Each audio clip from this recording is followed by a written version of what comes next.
నేను మీ బాణాల డబ్బాచారి. ఈరోజు మనం లగ్నం నుండి 11వ స్థానంలో అంటే శుభగ్రహాలు ఉంటే శుభము, 11వ స్థానాధిపతి ఎక్కడున్నా, 11వ స్థానాధిపతి ఎవరు కలిసినా 11వ భావం అనేది లాభభావం అవుతుంది. అంటే ఒక జాతకుడు పని చేసినా చేయకపోయినా అతనికి లాభాలు ఏ విధంగా ఉన్నాయని 11వ స్థానమే చూపిస్తుంది అనమాట. ఇప్పుడు కొన్ని చూద్దాం.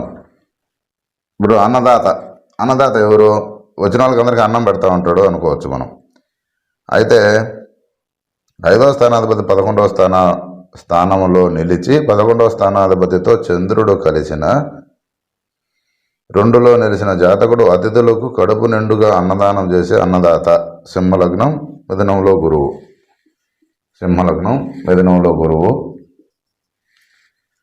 అదేవిధంగా కన్యలో బుధుడు.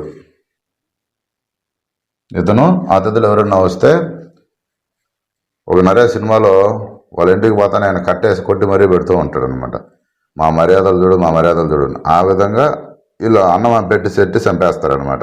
పోతామంటే కూడా పంపించరు. వాళ్ళు తినిపించి వద్దు మర్రు అంటే కూడా ఒప్పుకోకుండా అన్నం పెట్టేవాళ్ళు అనమాట వెళ్ళేవాళ్ళు.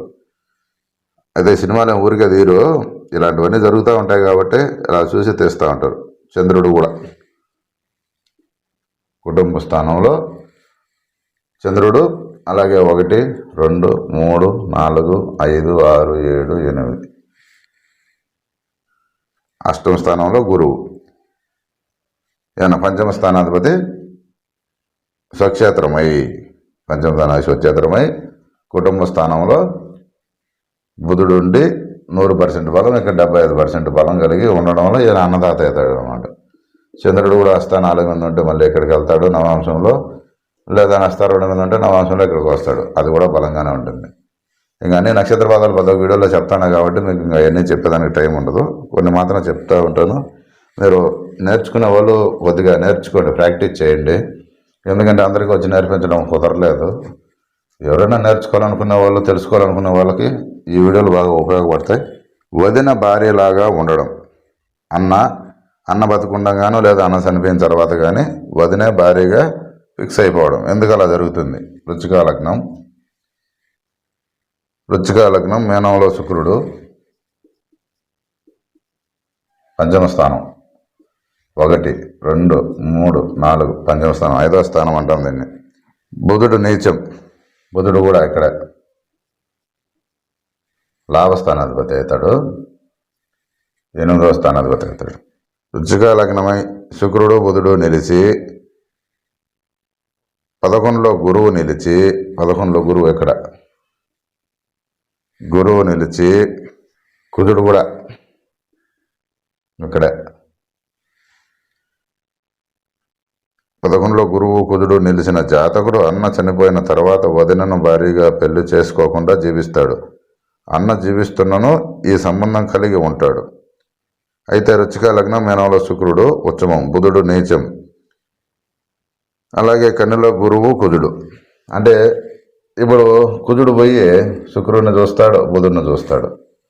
అలాగే శుక్రుడు వచ్చి గురువుని చూస్తాడు, కుజుడిని చూస్తాడు, బుధుడు కూడా చూస్తాడు. ఈ ఫలితం ఇలా జరుగుతుందన్నమాట.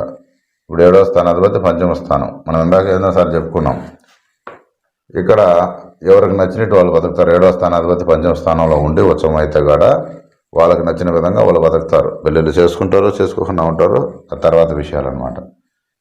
అంటే వాళ్ళకి అదే ఫిక్స్డ్గా అయిపోతారనమాట. వాళ్ళు ఎంచుకొని ఏమైనా భార్య అయితేనే నా భర్త అని ఫిక్స్ అవుతారు. దానివల్ల ఇలా జరుగుతుంది. అది స్త్రీకి కావచ్చు, పురుషుడికి కావచ్చు. పురుష జాతకంలో ఉంటే అలా పురుషుడికి జరుగుతుంది, స్త్రీ జాతకంలో అంటే స్త్రీకి అలా జరుగుతుంది అనమాట.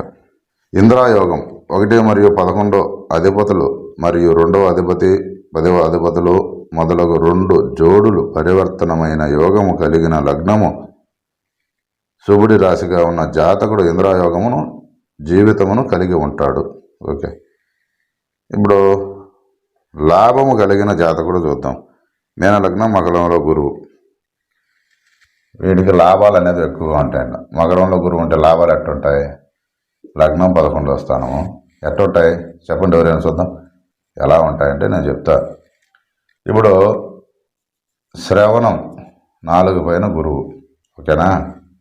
శ్రవణం 4 పైన గురువు నవాంశంలో ఇక్కడ ఉంటాడు, 100% బలం.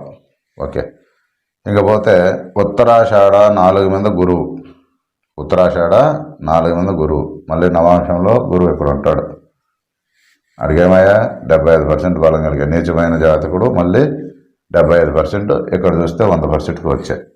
కాబట్టి ఎప్పుడు కూడా కానీ నీచమైపోయిన గ్రహం కూడా కానీ దాని యొక్క దశాకాలంలో నవాంశంలో ఉంటే అది శుభగ్రహం, శుభస్థానంలో ఉంటే ఖచ్చితంగా అది పనిచేస్తుంది. మనం ఎప్పుడు కూడా ఏమీ లేదు నీచమైపోయింది ఈ గ్రహం ఇది పనిచేయలేదు అది కాదు. నక్షత్ర పాదాలు చూడాలి, నవాంశం వేయాలి, నవాంశంలో ఎక్కడ ఉన్నాడో చూడాలి. అప్పుడు మనం దాని ఫలితం అనేది ఏ విధంగా ఉంటుందో తెలుసుకోవాలి. అది పాపగ్రహాలు చెడు గ్రహాలు ఏమన్నా తగిలిండాయో ఏమైనా తెలుసుకొని చెప్పాలి. ఇతనికి జాతకుడికి లాభం కలిగి ఉంటాడు. గురువు వీక్షించిన లాభం కలిగి ఉంటాడు. 11వ స్థానంలో గురువు నిలిచిన, 11వ స్థానాధిపతిని గురువు వీక్షించిన, శని ఆడవ తాను ఉంటాడు 5, 9 ఏళ్ళలో ఉన్నప్పుడు గురువునింటి ఆ శనిని గురువు చూసినా కూడా లాభాలు అనేవి ఆటోమేటిక్గా ఉంటాయి. ఎందుకంటే ఆ స్థానాధిపతిని వీక్షించినా కూడా. ఇది ఇలా ఇచ్చారు ఫలితం. ఇలా కూడా మనం తెలుసుకోవచ్చు. లాటరీ టికెట్లు వ్యాపారం అమ్మేవాడు. మకర లగ్నం తులలో బుధుడు, మేషంలో కుజుడు.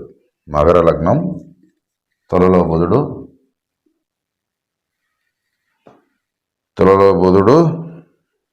మేషంలో కుజుడు. మేషంలో కుజుడు బలంగానే ఉంటాడు. 2, 3, 4 కేంద్ర స్థానంలో. బుధుడు 12, 11, 10 10వ స్థానంలో బుధుడు. ఎన్నో స్థానాధిపతి? 9వ స్థానాధిపతి. అలాగే షష్టమ స్థానాధిపతి 7, 8, 11, 12. ఇలా మనం తీసుకోవాలి. ఎప్పుడు లగ్నం నింటినే తీసుకోవాలి, రాశి నింటి కాదు. లగ్నం నింటి తీసుకుంటే ఇప్పుడు కేంద్ర స్థానంలో కుజుడు ఉన్నాడు. మకర లగ్నం పాపి లగ్నం అయింది కాబట్టి శని లగ్నం పాపక్షేత్రం. పాపక్షేత్రంలో లగ్నం పడి 4లో ఒక పాపి కేంద్రంలో, ఇక్కడ 10లో ఒక బుధుడు. బుధుడు అంటే ఇంకతను ఏం చేస్తున్నాడు? లాటరీ టికెట్లు అమ్మి డబ్బు సంపాదించుకుంటా ఉన్నాడు. అయితే 6వ 11వ స్థానాధిపతులు 3, 4, 5, 6, 10లో నిలిచిన లాటరీ టికెట్లు అమ్మి లాభమును కలిగి ఉంటారు.